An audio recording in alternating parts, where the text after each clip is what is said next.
The Age of Innocence, Edith Wharton. On a January evening of the early 70s, Christine Nielsen was singing in Faust at the Academy of Music in New York. Though there was already talk of the erection in remote metropolitan distances above the 40s of a new opera house which should compete in costliness and splendor with those of the great European capitals, the world of fashion was still content to reassemble every winter in the shabby red and gold boxes of the sociable old Academy. Conservatives cherished it for being small and inconvenient, and thus keeping out the new people whom New York was beginning to dread and yet be drawn to. And the sentimental clung to it for its historic associations, and the musical for its excellent acoustics, always so problematic a quality in halls built for the hearing of music.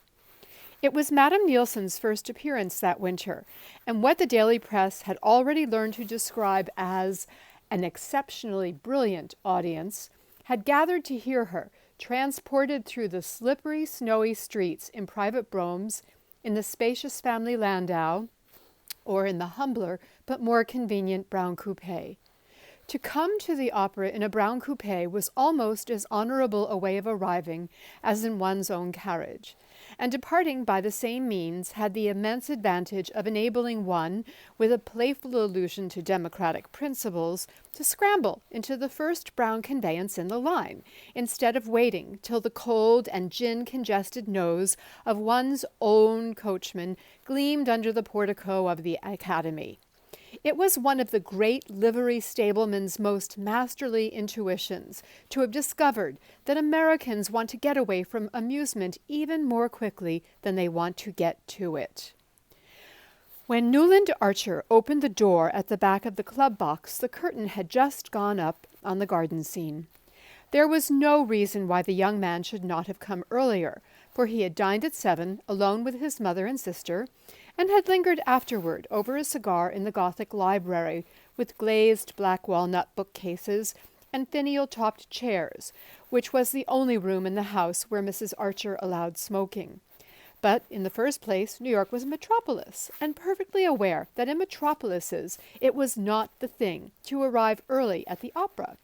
And what was or was not the thing played a part as important in Newland Archer's New York as the inscrutable totem terrors that had ruled the destiny of his forefathers thousands of years ago. The second reason for his delay was a personal one. He had dawdled over his cigar because he was at heart a dilettante, and thinking over a pleasure to come often gave him a subtler satisfaction than its realization. This was especially the case when the pleasure was a delicate one, as his pleasures mostly were. And on this occasion, the moment he looked forward to was so rare and exquisite in quality that, well, if he had timed his arrival in accord with the prima donna's stage manager, he could not have entered the Academy at a more significant moment than just as she was singing, "He loves me not, he loves me," and sprinkling the falling daisy petals with notes as clear as dew. She sang, of course, "Mamma," and not "He loves me," since an unalterable and unquestioned law of the musical world required that the German text of French operas sung by Swedish artists should be translated into Italian for the clearer understanding of English-speaking audiences. This seemed as natural to Newland Archer as all the other conventions on which his life was molded, such as the duty of using 2 silver-backed brushes with his monogram in blue enamel to part his hair, and of never appearing in society without a flower, preferably a gardenia, in his buttonhole. "Mamma, non mamma," the prima donna sang, and "Mamma," with a final burst of love triumphant, as she pressed the dishevelled daisy to her lips and lifted her large eyes to the sophisticated countenance of the little brown Faust Coupoul, who was vainly trying, in a tight purple velvet doublet and plumed cap, to look as pure and true as his artless victim. Newland Archer, leaning against the wall at the back of the club box, turned his eyes from the stage and scanned the opposite side of the house. Directly facing him was the box of old Mrs. Manson Mingott, whose monstrous obesity had long since made it impossible for her to attend the opera, but who was always represented on fashionable nights by some of the younger members of the family. On this occasion, the front of the box was filled by her daughter-in-law, Mrs. Lovell Mingott, and her daughter, Mrs. Welland, and slightly withdrawn behind these brocaded matrons sat a young girl in white, with eyes ecstatically fixed on the stage lovers. As Madame Nielsen's "Mamma" trilled out above the silent house, the boxes always stopped talking during the daisy song, a warm pink mounted to the girl's cheek, mantled her brow to the roots of her fair braids, and suffused the young slope of her breast to the line where it met a modest tulle tucker fastened with a single gardenia. She dropped her eyes to the immense bouquets of lilies of the valley on her knee, and Newland Archer saw her white-gloved fingertips touch the flowers softly. He drew a breath of satisfied vanity, and his eyes returned to the stage. No expense had been spared on the setting, which was acknowledged to be very beautiful, even by people who shared his acquaintance with the opera houses of Paris and Vienna. The foreground, to the footlights, was covered with emerald green cloth. In the middle distance, symmetrical grounds of woolly green moss, bounded by croquet hoops, formed the base of shrubs shaped like orange trees, but studded with large pink and red roses. Gigantic pansies, considerably larger than the roses, and closely resembling the floral pen-wipers made by female parishioners for fashionable clergymen, sprang from the moss beneath the rose trees. And here and there a daisy grafted on a rose branch flowered with a luxuriance prophetic of Mr. Luther Burbank's far-off prodigies. In the center of this enchanted garden, Madame Nielsen, in white cashmere slashed with pale blue satin, a reticule dangling from a blue girdle, and a large yellow braid carefully disposed on each side of her muslin chemisette, listened with downcast eyes to Monsieur Capout's impassioned wooing, and affected a guileless incomprehension of his designs whenever, by word or glance, he persuasively indicated the ground floor window of the neat brick villa projecting obliquely from the right wing. "The darling," thought Newland Archer, his glance flitting back to the young girl with the lilies of the valley. "She doesn't even guess what it's all about." And he contemplated her absorbed young face with a thrill of possessorship in which pride in his own masculine initiation was mingled with a tender reverence for her abysmal purity. "We'll read Faust together by the Italian lakes," he thought, somewhat hazily confusing the scene of his projected honeymoon with the masterpieces of literature which it would be his manly privilege to reveal to his bride. It was only that afternoon that May Welland had let him guess that she cared, New York's consecrated phrase of maiden avowal, and already his imagination, leaping ahead of the engagement ring, the betrothal kiss, and the march from Lohengrin, pictured her at his side in some scene of old European witchery. He did not in the least wish the future Mrs. Newland Archer to be a simpleton. He meant her, thanks to his enlightening companionship, to develop a social tact and readiness of wit, enabling her to hold her own with the most popular married women of the younger set, in which it was the recognized custom to attract masculine homage while playfully discouraging it.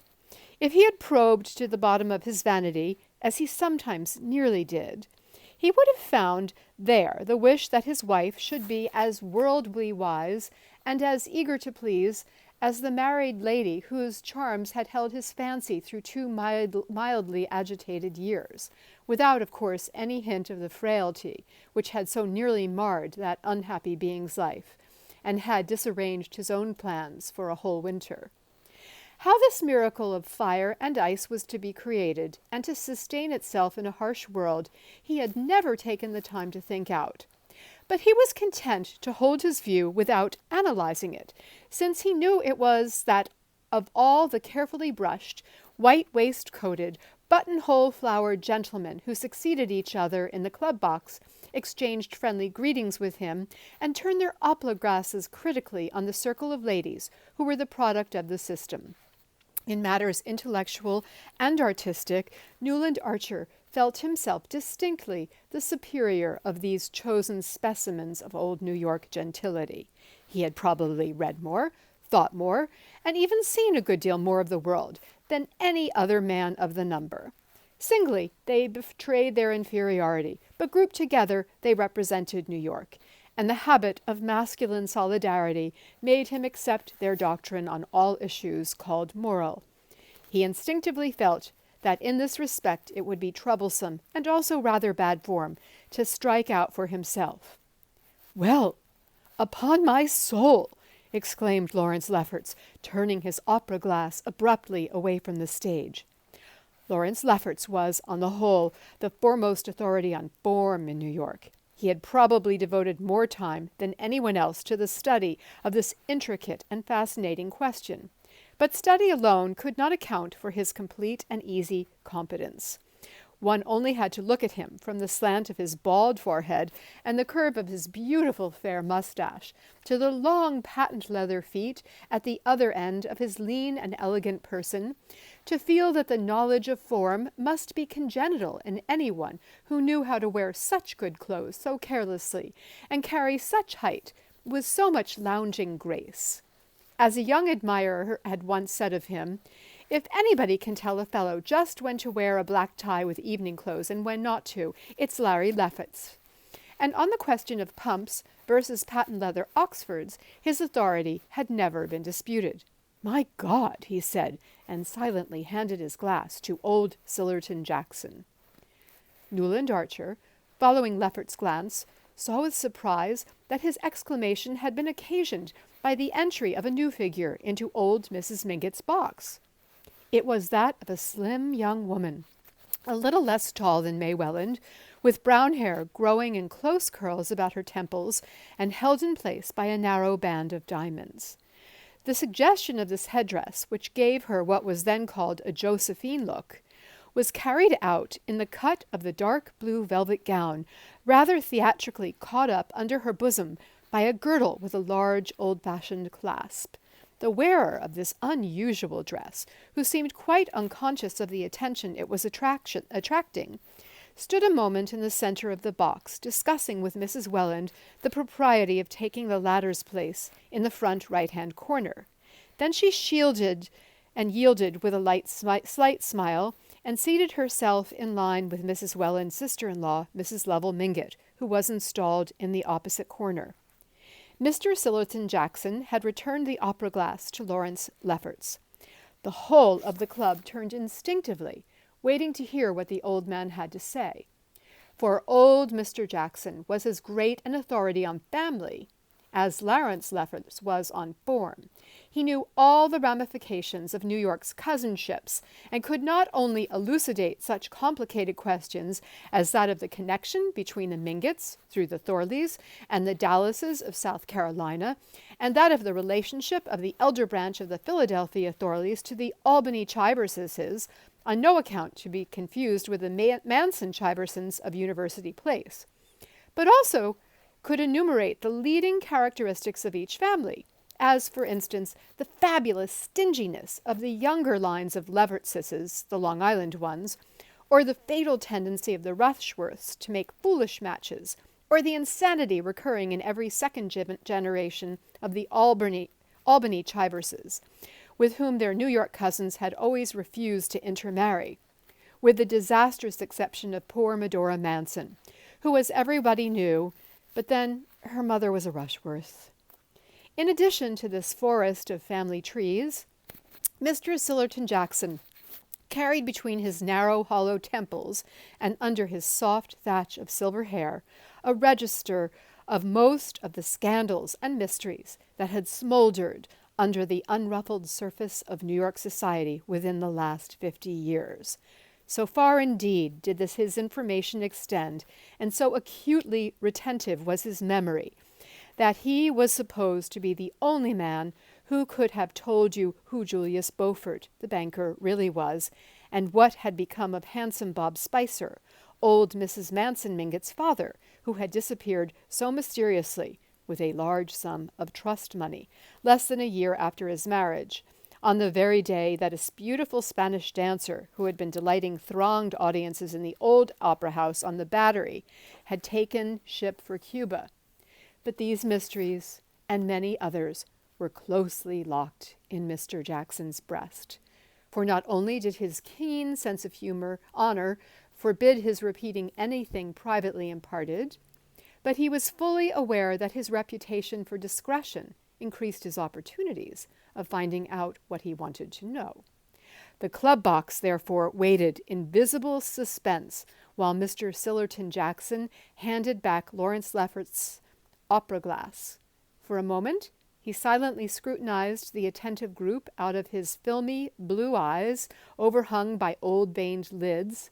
Then he gave his mustache a thoughtful twist and said simply, "I didn't think the Mingotts would have tried it on."